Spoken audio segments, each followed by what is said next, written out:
So the purpose of this exercise is to give you some of my thoughts on the Auckland waste minimisation plan that's currently the subject of public consultation. And the first thing that I notice about the draft document is that, unlike previous waste plans, it doesn't have a statement of overarching intent as it relates to food waste. So previous plans had the overarching stated objective of putting food waste to its highest and best use. The other thing that it doesn't have is a specific food waste hierarchy, which in earlier plans stated to the effect that if you buy food, you should eat it. If you can't eat it, give it to somebody else to eat. If they can't eat it, give it to an animal to eat, like a pig. And if you can't do any of those, then it should be composted at home and in the community. And only after that would the council collect it and process it in some other way. Now, that was an exemplary way to deal with food waste. And it came in handy because in the 2017 waste assessment that the council did, which was the document that led them to the conclusion that they would adopt anaerobic digestion, they completely overlooked that provision. And it was actually their stated intention, which you can see from the 2017 waste assessment, to introduce regulations which would, if not ban home and community composting of food waste, would make it very difficult. So when they adopted, or when they entered into a contract to proceed with the anaerobic digester, they introduced a bylaw which would have had exactly that intended effect. It would have made it very difficult or nearly impossible to legally compost food waste on your property. Because what it said was that you could compost, but you could only use ingredients that are generated on your site, which meant that you wouldn't be able to easily get a carbon source for composting the food waste. So, for instance, you couldn't go out onto the grass verge and rake up the leaves and use that as a carbon source. You couldn't get an arborist to deliver wood chip for you. You couldn't go and buy wood chip or any other form of carbon that wasn't generated on your property to make the compost. So that's basically the end of your ability to compost food waste at home and in the community. And when I heard about that, they didn't do a public consultation on this bylaw, by the way. They restricted it to the capacity to make submissions to people in the trade. So I said, well, I'm in the trade and I'd like to have a say, which I did. And the first thing that I said to the council subcommittee was, the only power that you have to make a bylaw is to facilitate the implementation of your plan. And what your plan says is that before you do anything like collect food waste and process it by composting or anaerobic digestion or whatever way, you need to exhaust the opportunities to have the community compost it at home or in community schemes. And so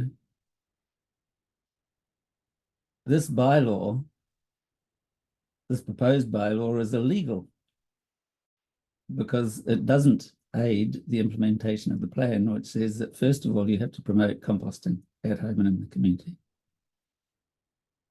And basically that was the end of that attempt to limit composting in the community and at home by regulation, which appears to be the whole original intention of the anaerobic digestion scheme. So you might say, well, why would the council want to do that? And the answer, I think, is that when you enter into a 20-year contract to anaerobically, to take your food waste to an anaerobic digester, it's a continuous brew process. So say you have 50,000 tons of food waste, you would have to deliver that to the digester at the rate of whatever it is, 5,000 tons a week.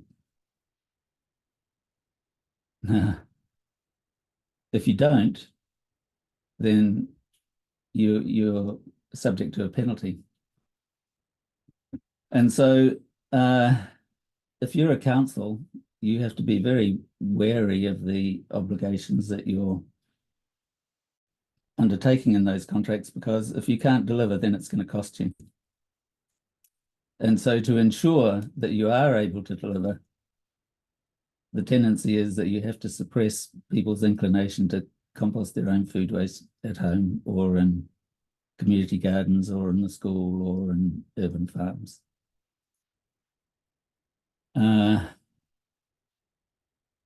So that's a very bad aspect of anaerobic digestion.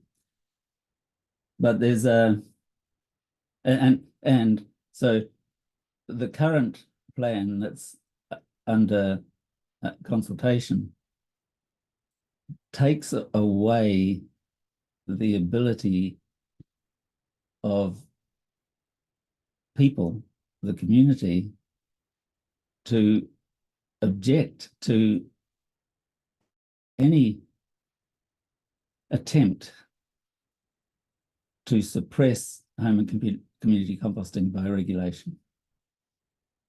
And it's doubtful that anaerobic digestion can ever get to reasonable quantities, because home and community composting is something that is increasingly people want to do, so that they can grow their own food at home, so that they can grow it in communities, so that they can engage in ecological restoration projects in their communities and in their neighborhoods. And it's ironic that a council who says that they want to deal with the problem of food waste in landfills, that they would want to adopt anaerobic digestion. But putting that aside, Auckland has in excess of 100,000 tonnes of domestic food waste, and the object, or the stated object, of the anaerobic digestion project is to deal with that problem of food waste in landfills, which generates methane emissions. So their aspirational goal is to achieve 100% reduction, net zero or zero waste to landfill by 2040. That's an aspirational goal. What they're now saying, or Richard Hill, a councillor, has recently said, is that their actual goal is to reduce food waste to landfill by 40% using the anaerobic digester. That's a long way from 100%. So they're talking about collecting 40,000 tonnes from Auckland residents. They're charging 500,000 households $77.20 a year for the service, even though they're now saying that they're only expecting 40% of people to use it.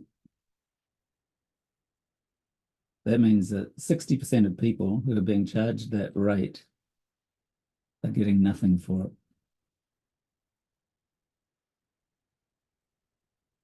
So if you do the arithmetic, it works out that householders are being charged $38,600,000 a year to deal with 40,000 tonnes of food waste.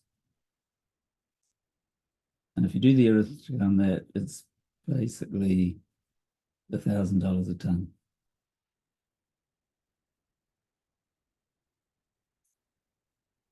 Which is excessive. But there's another problem, because it leaves 60,000 tonnes of food waste that's still out there and going to landfill. Now, normally, the imperative then would be for the council to sponsor home and community composting to deal with that problem. But because they're committed to a 20-year contract to anaerobically digest food waste, and they don't know that they can even get to that target, they have to, although they say they're encouraging food waste composting at home in the community, they don't actually support it in any substantial way, or no way that could make a difference. So, you know, they had a $500 payment that they were going to, you know, that they made available to people to start compost hubs. Well, $500 wouldn't buy you the equipment to turn the compost, let alone the composting infrastructure, let alone the cost of collecting the food waste and composting it. So whatever they say about encouraging compost, you have to take that with a very large grain of salt.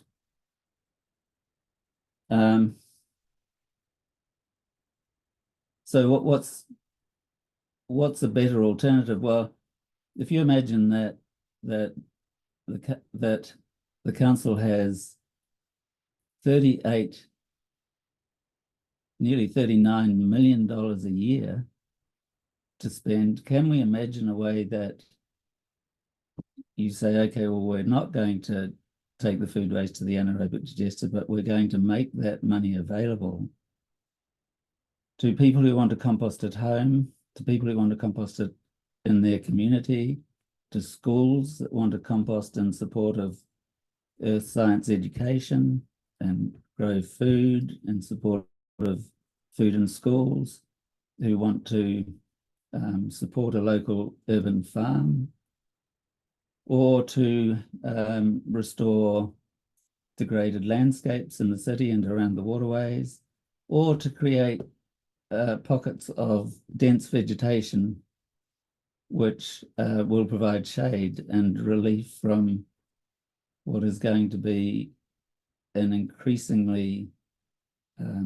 overheated environment, not just in Auckland cities, but around the world. And to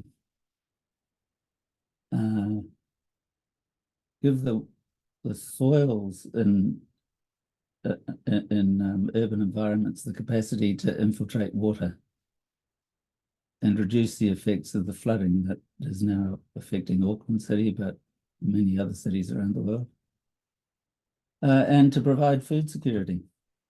So you can imagine that you might have a system of 5,000 urban farms spread across Auckland City, so that there's an urban farm that's a source of the 7 a day that we all need for our health, within walking distance of everyone who lives in the city.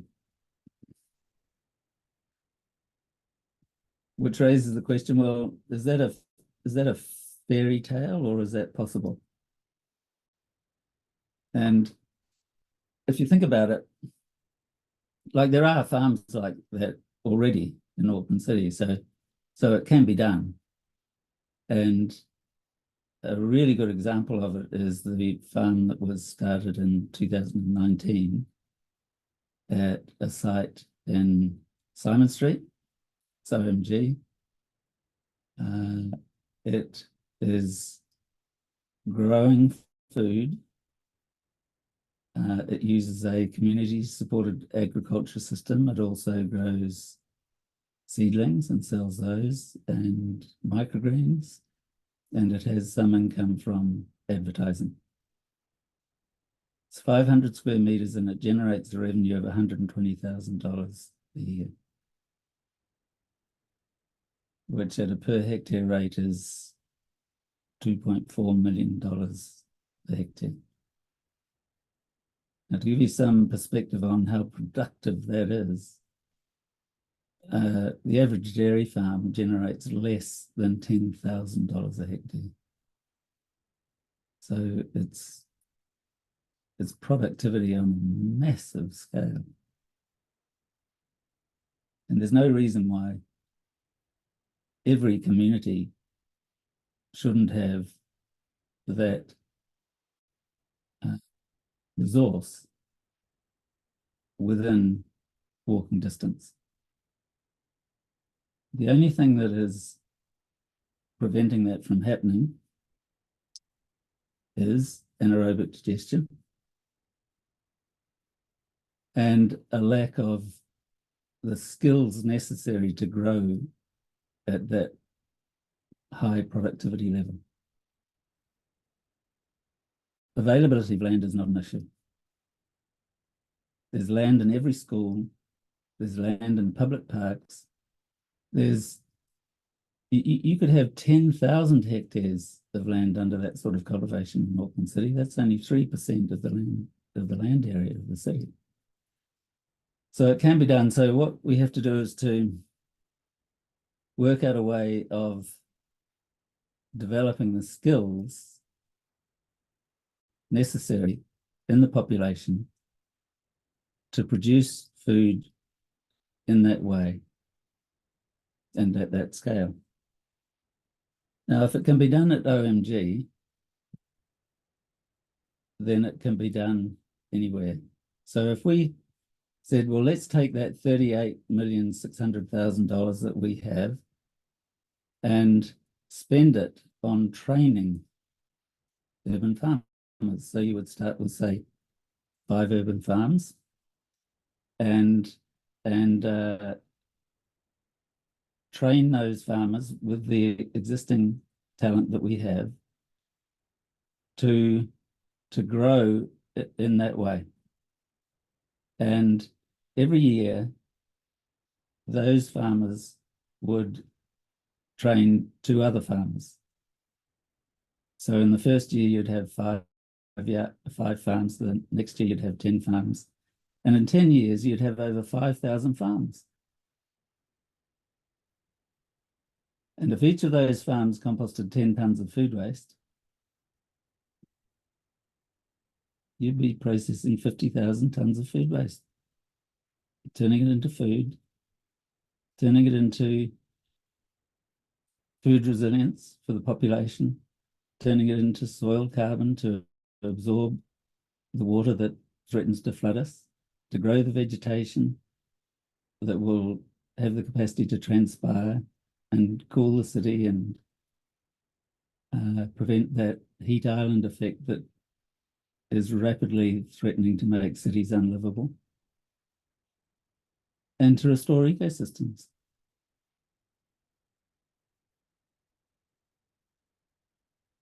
So why not suggest that the council implements a plan like that?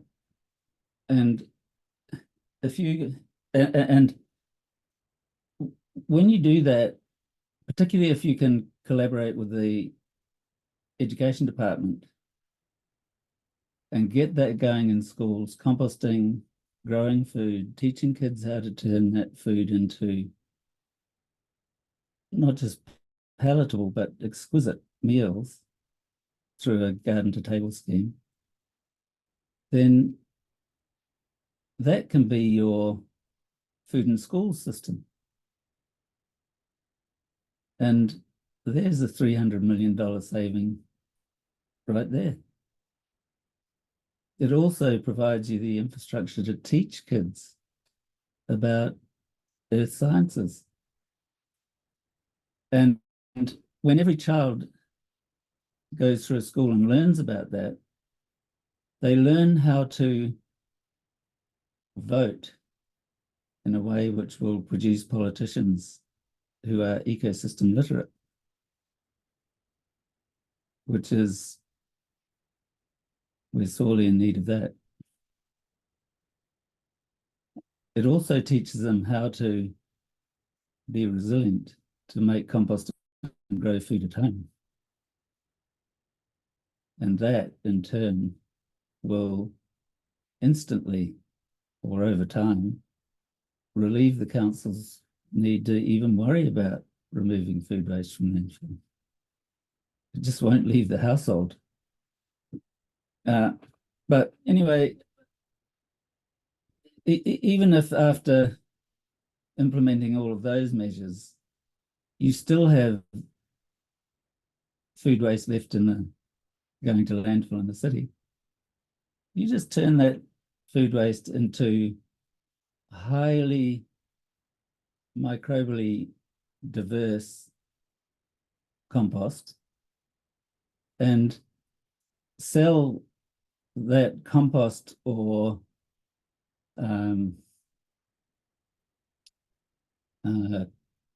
compost teas to the peri-urban farmers who are and will increasingly be looking for a way to farm without the use of nitrates. And that form of compost is highly valuable.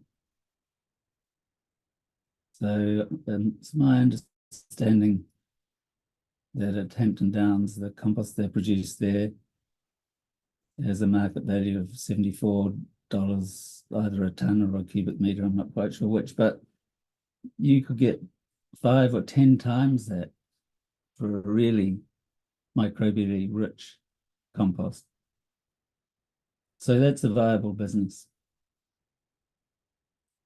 So when you work it all out, there's actually a shortage of food waste, not an excess of it. And we don't need anaerobic digestion. It's just completely unnecessary. So we can aim to use the food waste to educate the public, the children, about ecosystems, food resilience. We can turn the food waste into a $20 billion local economy in the city, which will create jobs, profit, taxable profit. So food waste becomes a source of revenue for the city, not an outgoing. An outgoing of $38 million a year to put food waste to the anaerobic digester, 40,000 tonnes. Then there's the outgoing of leaving the other 60,000 tonnes to go to landfill. It just makes no sense. This whole scheme makes no sense, and the council through your submissions, need to get that, to understand the opportunity that they're throwing away by imposing anaerobic digestion on us. I don't know if there's much else to say aside from the fact that if you look at how ecosystems work, see, the argument for anaerobic digestion is, oh, well, we're taking a waste product. Well, it's not a waste product. We just established that. And turning it into a resource. Well, what's the resource? Well, they say the resource is the digestate, which is a soluble form of reactive nitrogen. They say that that's going to make our landscapes fertile. Well, that's not the case. Reactive nitrate is what destroys soil carbon. So, and farming is increasingly worldwide turning away from reactive nitrogen as a form of fertility.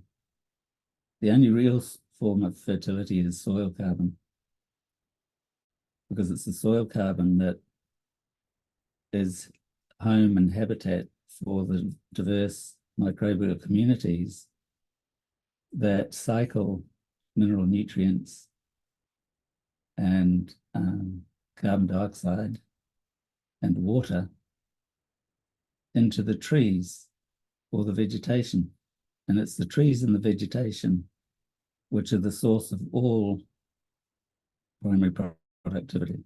Primary productivity is carbohydrate. And so the source of all carbohydrate is microbial activity feeding water, mineral nutrients to the plant, and by respiration, feeding carbon dioxide to the plants as well. That's the source of primary productivity.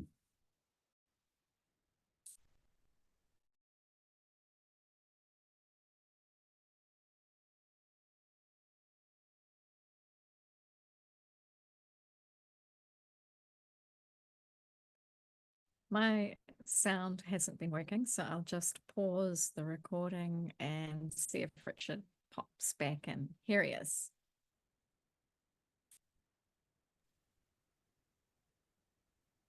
Hello again. Pick up where you left off? Or is that it? Yeah. Are we done? No, so photosynthesis is the source of primary productivity, and so that generates carbohydrate, and all ecosystems feed on carbohydrate. That's their sustenance, and in the process of feeding, they oxidize the carbohydrate and turn it back into carbon dioxide and water, which is what generates this cycle of vegetation able to keep photosynthesizing. So a functioning ecosystem, and this applies not just to your backyard or your city or your country, worldwide, this is how ecosystems work. A thriving ecosystem relies on there being an excess of photosynthesis of carbohydrate over the respiration of carbohydrate. And it turns out that actually the world doesn't have a net primary productivity. It turns out that more carbon is being respired from the soil and from ecosystems into the atmosphere than carbon dioxide is drawing it back out and into ecosystems. And the excess, the deficit, if you like, of primary productivity is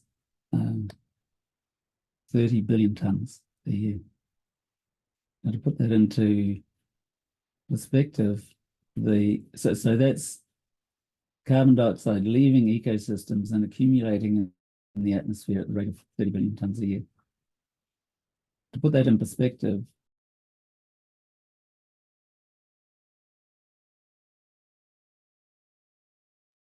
He's cut out again. Fingers crossed. He will be back in a sec.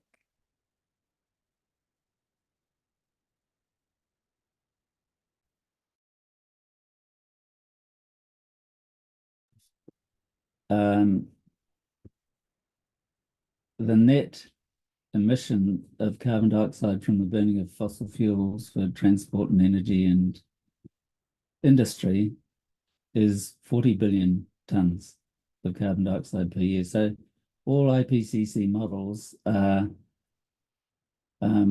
based on an accumulation of 40 billion tons of carbon dioxide in the atmosphere per annum. It's actually 70 billion. And the problem is that when ecosystems start collapsing in that way, when respiration of carbohydrate exceeds drawdown by photosynthesis, it's going into a dive. It's an accelerating problem. So the figure might be 30 billion this year. It might be 40 billion next year or in the next couple of years. And then it'll be 80, 120 billion. And if it keeps going like that, there'll be no soil left on the planet within the next 250 years. And no soil means no life. And that means no life, including human beings. In fact, human beings will be one of the early casualties. So although we do have to be worried about emissions from fossil fuels, burning food waste in place of fossil fuels is not a sensible option. And the problem with anaerobic digestion is it too proliferates.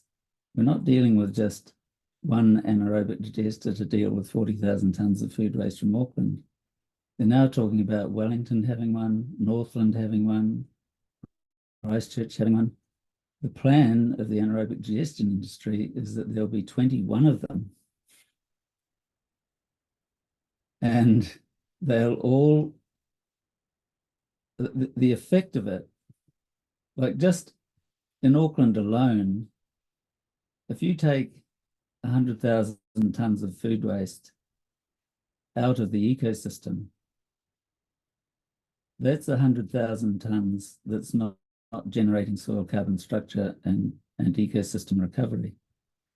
You do that nationwide with 20 anaerobic digesters, that's 2 million tonnes a year extracted from ecosystems, when ecosystems need that to be going back into the cycle. And so you can look at it this way. It's doing that with our food waste would be equivalent to taking a large block of native forest and burning it to the ground, and doing it year after year after year with successive blocks of forest. Now, it's exactly analogous to what's happening in the Amazon. And that is acknowledged to be an ecological disaster. Well, doing anaerobic digestion on an industrial scale is no different. So let's do away with it. Excellent. Thank you. I'm wondering, can you hear me now? Is the sound okay? You're still breaking up. I can't hear. We're good.